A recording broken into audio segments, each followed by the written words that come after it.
products should we be using? Now let's talk about Schluter. Let's talk about mold-resistant products, especially in the basement. Let's talk about how can we make it healthy? What would you add to it? Yep, 100%. And also products that are easily, they'll stand the test of time. So if you're looking at, I try to avoid carpet at all costs. I know there's a cold factor when it comes to the floor, but put some area carpets down. You know, I want to stick definitely to granite or quartz on the countertop, which some of the cheaper builders, they'll still do your old standards on the countertop. Maybe you do a 12 by 12 tile on the backsplash. Make it easy, make it replaceable, and make it stand the test of time.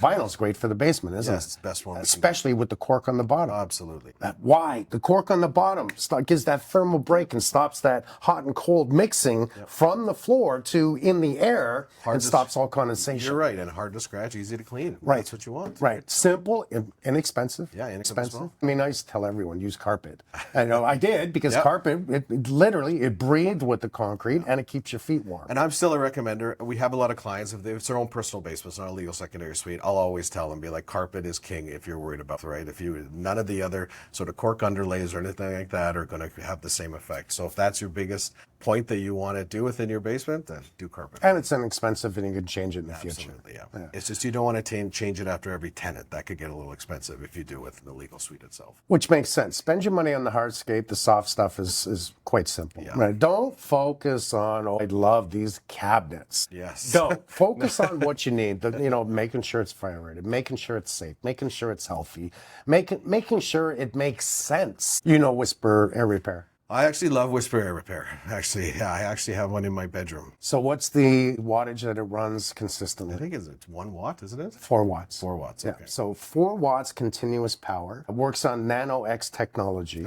And what it does is it's not exhausted outside, so you don't have to worry about any air loss again, which I love. It just pulls the air in and out in cycles. And the benefits of the WhisperAir Repair is, tell me some benefits.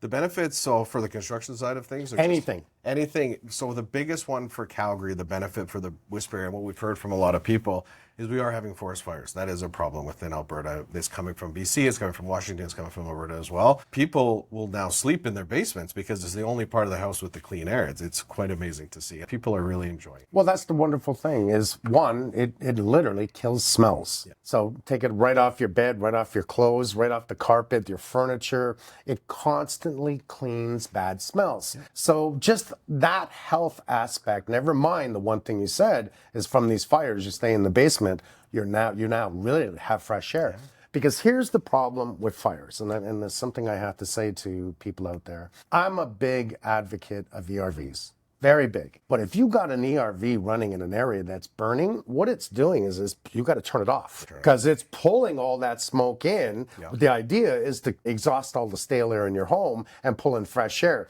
But as soon as there's a fire in your neighborhood, you have to turn that off. There should be an automatic switch on it, but it's easy. Just go right to the breaker, find it, turn it off. Yeah. That's as simple as that. Or the switch by your thermostat.